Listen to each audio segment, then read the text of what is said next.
We are here today at Enfo offices in Stockholm in their Digital Dimension Lab, and here with us today we have Fredrik Khan from Enfo.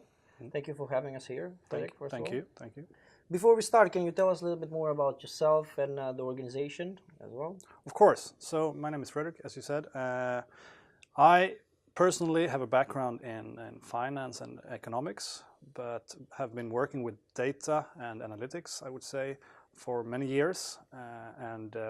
Here at Enfo, where we use data and analytics, I also work with our customers to help them achieve their goals by combining what Enfo can do as a whole.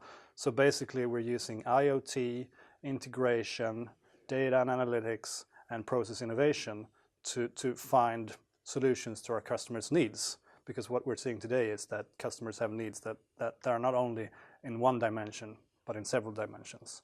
So that's basically what Enfo does and what I do here at Enfo. Perfect. We are here today to discuss data-driven business and data-driven transformation or innovation to that aspect. So to start off, where do you see the biggest innovation happening right now in the market, industries or company-wise, looking at your customer base or what is happening in the market? Well, basically, I want to start with an example that I think many have heard of before. So take Rolls-Royce. Well, they used to sell airplane engines.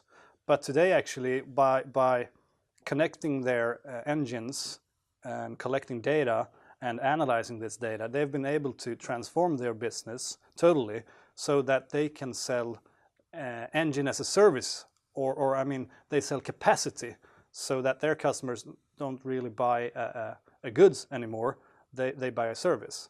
And that's what we see here as well, and what we're trying to help our customers with. We have a lot of customers in the Swedish industry that have been, as Rolls-Royce, selling goods.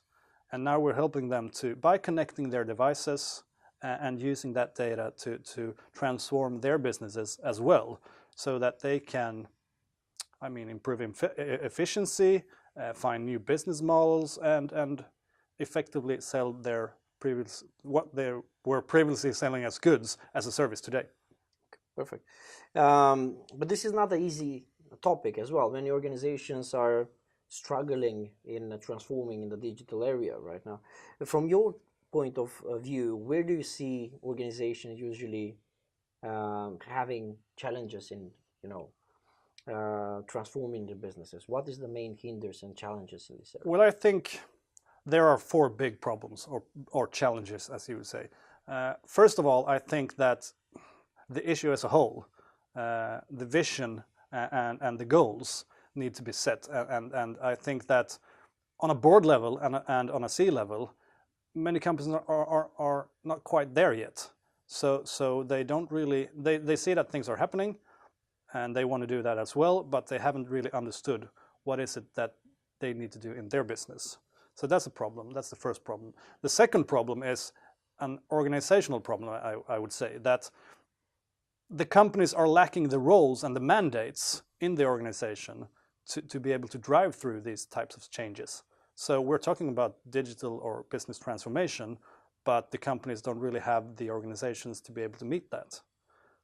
Thirdly, I would say that there are a lot of competence or there are some with competences in the companies that can see what can be done. They understand the current technology and they understand their business, and they want to be able to transform or take their business to the next level.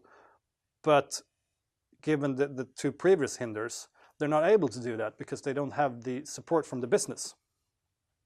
And fourth, I think that many of the companies have a legacy of old systems that are in their minds a hinder for them to do anything new. They usually think that we have to fix our old systems before we can do anything new, but that's not really, in my experience, that's not really what they need to do. They can absolutely do something in parallel and over time switch from old legacy systems to new systems. So those are the four main hindrances that I see, the challenges today. And you started a bit on that topic, but and these are not easy challenges to overcome. But from your perspective of view, what would be your recommendation for organizations that are just embarking in this journey of data-driven business and turning their businesses into more digital? Well, basically, I think you need to set the goal and the vision from the top. So it needs to be clear that this is where we're going, and this is why we're going there. So set a strategy as well, of course, and then set the roles so that you have the roles to be able to perform this transformation. But I usually also say that you should dream big. You should dream about becoming a leader in what you're trying to achieve. But with that in mind, you should also start small. So basically, start with small building blocks. You can look at it like building with Legos. Start with something small that will give you value tomorrow, and it should probably be quite easy. Something quite, well, just to be able to, I mean, to improve insights with a little on the margin, a little bit, and then build on that and on that and on that, so that you, during the way to your ultimate goal, build value all the way, and don't start today, because that's what I see a lot of companies trying to do: set their strategy and vision today, and they want to be there tomorrow, and that's not possible. So build it in small blocks. I agree. I have this feeling that right now we are chasing after the technology, right? And new trends are coming all the time, and etc. And it looks a little bit confusing, right? But in the same time, it's like connecting this to our discussion and of data-driven business, how big part the technology plays in this area? Well, I would say it's a huge part. I mean, us as humans, we cannot really do what the technology can do for us now. There's so much data that our minds cannot apprehend what the data could tell us. So we need technology to be able to help us, of course. But with that said, I mean, technology won't solve problems for us. Technology in itself won't solve problems for us. We need to be able to say, this is what we want to do, these are our goals, this is our vision, and we want to solve it like this and this.